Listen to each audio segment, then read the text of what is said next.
Eu sou o Gabriel, bem-vindo ao canal Recomendo Ler. Hoje o vídeo é um review sobre o mangá A Feiticeira da Tempestade, de Osamu Tezuka, publicado aqui no Brasil pela editora Darkside em 2023.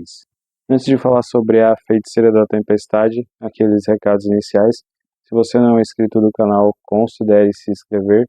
Não deixe de curtir, compartilhar e comentar ao longo do vídeo, que isso ajuda muito na divulgação do Recomendo Ler para outras pessoas que não conhecem o canal. A Feiticeira da Tempestade, publicado no Brasil em 2023 pela editora Darkside, é um compilado de histórias do mangaka Osamu Tezuka, que foram originalmente publicadas no Japão nos anos 50, mas especificamente começaram a ser lançadas no Japão entre 1955, tendo a sua última publicação em 1958. Esse mangá aqui chega, conforme eu disse, com um compilado de 3 histórias, onde a principal história dá título ao mangá, que é A Feiticeira da Tempestade. Osamu Tezuka ficou conhecido no mundo dos mangás como o deus do mangá. Com pouco mais aí de 60 anos de vida, ele conseguiu escrever e desenhar algumas histórias que ganharam não só o Brasil, mas o mundo inteiro, e muitas de suas obras são publicadas no Brasil, não apenas pela editora Darkside, que lança esse compilado de 3 histórias aqui na Feiticeira da Tempestade, mas diversas outras editoras como New Pop e Pipoca Nankin já contam com diversas obras do deus do mangá publicado por aqui. Osamu Tezuka é o criador de importantes personagens que permeiam a cultura pop, mais especificamente a visão da cultura japonesa em relação ao Ocidente. Então, um pouco mais de 35 anos após a sua morte, as suas histórias continuam sendo republicadas continuamente aqui no Brasil e no mundo. Aqui em A Feiticeira da Tempestade, nós temos um Osamu Tezuka que, apesar de ele ter lançado outras histórias dentro dessa demografia, é um dos seus trabalhos com maior afinco na demografia shoujo, sabendo que ele percorreu algumas outras demografias ao longo da sua vida e que isso se tornou uma constante como o seu modo de publicação e de contar histórias ao longo da vida. Bom, aqui nesse mangá nós somos apresentados a 3 histórias. A primeira dela que dá título ao mangá, que é A Feiticeira da Tempestade, e que ocupa uma parte interessante dessa publicação. A segunda história chama-se Os Detetives da Agência Kokeshi. A terceira história dessa publicação se chama A História que uma Nuvem Contou, Anjo Pink. Falando sobre cada uma dessas histórias, a primeira delas, que é A Feiticeira da Tempestade, mostra uma única história, né, onde um reino está em luta contra um outro, e isso quase faz com que esse reino ele seja derrotado. Com isso, uma rainha deixa o seu castelo e ela é escoltada pela floresta, onde ela encontra uma bruxa, onde elas fazem uma espécie de pacto, onde quando a filha da rainha nascer, elas trocariam o rosto com a filha dessa bruxa. O que ela ganharia em troca, a rainha? O reino dela não seria destruído e, consequentemente, ela ganharia essa guerra que está assolando, e muito possivelmente, se não tivesse sido feito esse pacto, ele teria sido derrotado pelo reino opositor. Então, como o reino dessa rainha vence a batalha e ela no futuro tem uma filha, o rosto dessa menina nasce trocado com a filha da bruxa. E aí essa história acaba se desenrolando da forma que ninguém, exceto o rei e a rainha, já teria visto o rosto dessa menina, que é considerado um tanto quanto feio em relação à sua aparência, né, que não era idêntica nem a do seu pai e nem a da sua mãe. Então ninguém entendia por que essa jovem utilizava uma máscara que era para esconder essa a sua verdadeira face. Enquanto a filha da bruxa nasce com o rosto que seria dessa princesa. No desenrolar da história, essas personagens acabam se encontrando, obviamente, e o que é interessante é que a filha da bruxa, por mais que ela tenha nascido com um rosto bonito e a sua própria mãe tem expectativa que ela vai fazer as maiores maldades possíveis, ela age de forma totalmente contrária. Ela nunca conseguiu fazer mal para ninguém e, consequentemente, no futuro, ela vai ajudar essa menina do rosto que se esconde, né, atrás de uma máscara e que ela mal desconfia que seria o seu verdadeiro rosto, no caso, a filha da bruxa.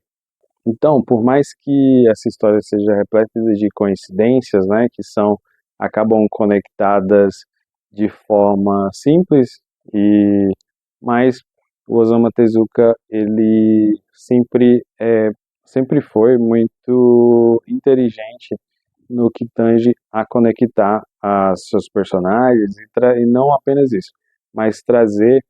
essa história para que o leitor consiga, no final das contas, tirar uma grande lição a respeito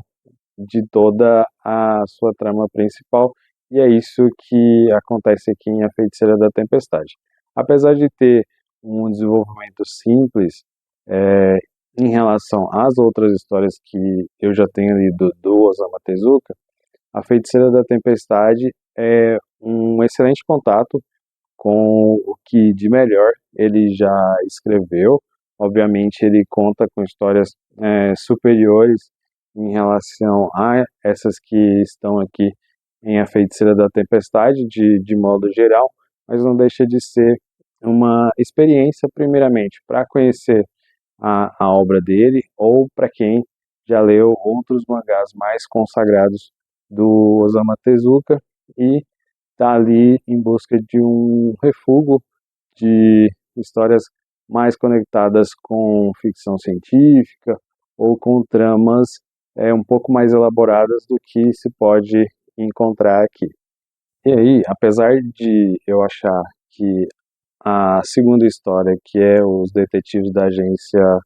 Kokesh, mais a história do Anjo Pink, eu acredito que A Feiticeira da Tempestade é uma história totalmente superior às outras duas que estão aqui no mangá, porque ambas essas histórias elas acabam tendo um toque fantástico além da anterior. Então,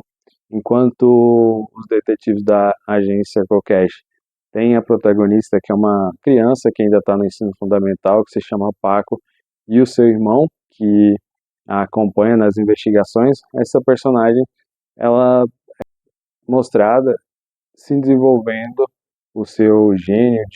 para investigação de forma extremamente aleatória e muito fora da realidade, se é que a gente poderia esperar isso nesses tipos de história. Já a terceira história, que tem o título de A História que uma Nuvem Contou, Angel Pink, ela acompanha a jornada de uma nuvem que pode se transformar em humano e de, acompanhando ali em diversos contos, que são ali pequenas histórias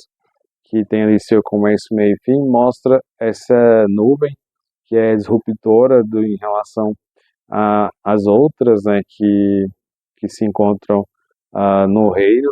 que ela também ajuda as pessoas no que, na maioria das vezes, elas precisam. Então, assim, tanto a Feiticeira da Tempestade, como os detetives da agência Kokesh, e essa história da Anjo Pink, eles têm sempre esse desfecho com rumo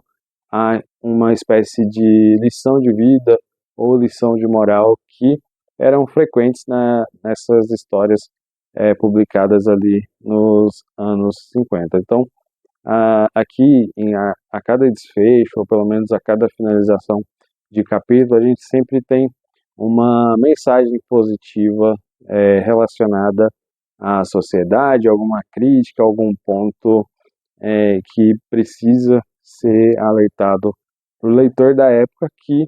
a gente estava ali no mundo pós-guerra. Então, isso faz muito sentido na forma de estruturação e como esses diálogos eram apresentados aos leitores, de ter não uma espécie de entretenimento,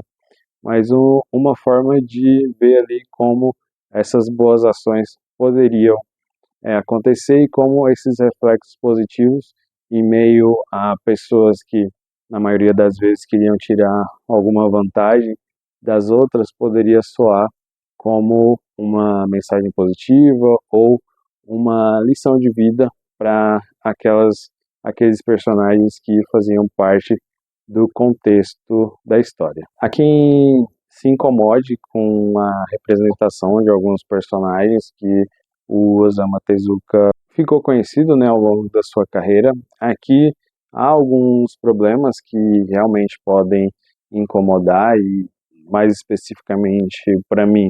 eu acho que eu não vi grandes incômodos, mas existe uma visão sobre algumas personagens que eu acredito que não faz sentido na atualidade, mas é preciso realmente encarar um mangá que foi publicado ali, né, originalmente entre 1955 e 1958, com um outro olhar. Então, até os textos de início do mangá, ou um prefácio, um pós-fácio, primeiramente, eles alertam e explicam o legado do Osamu Tezuka e como ele gostava de situar cada um de seus personagens dentro da história e o quanto isso foi problemático ou não na época e como isso é visto atualmente e sendo também um ponto positivo para alguns leitores que podem, apesar de algumas pessoas considerarem sensíveis, mas que têm uma perspectiva diferente em relação a toda a ambientação e desenvolvimento desses personagens. Mesmo não achando que esse seja o melhor mangá do Osamu Tezuka disponível no mercado brasileiro, eu acho que aqui nós temos muito mais uma obra mais editorialmente impecável do que uma grande história do Osamu Tezuka que tem todo um legado na história dos mangás. Então, pode ser, pode ser considerado como uma porta de entrada, mas não é o melhor do autor. Fica a recomendação para quem nunca leu ou para quem já leu outras histórias do Osamu Tezuka e queria saber um pouco mais sobre esse mangá. Eu acho que é uma excelente perspectiva sobre o mundo ao qual ele estava inserido e principalmente do desenvolvimento das suas futuras obras, dos seus futuros personagens, e dá para entender, mesmo que essa não seja a grande história dele, porque ele hoje é considerado e lembrado como o deus do mangá. Então é isso, eu acho que do ponto editorial essa edição da Dark Side realmente está impecável, mas sob a perspectiva da melhor história do Osamu Tezuka, eu acho que a, a Feiticeira da Tempestade ela acaba ficando um pouco atrás das outras obras do mangá. Então é isso, obrigado para quem assistiu o vídeo até o final. Se você gostou do vídeo, não deixe de curtir, compartilhar e comentar. Se você ainda não é inscrito do canal, considere se inscrever, que tem vídeo aqui toda quarta e todo domingo, toda quarta às 18 horas e todo domingo às 10 horas da manhã. Muito obrigado por ter assistido o vídeo e até o próximo vídeo.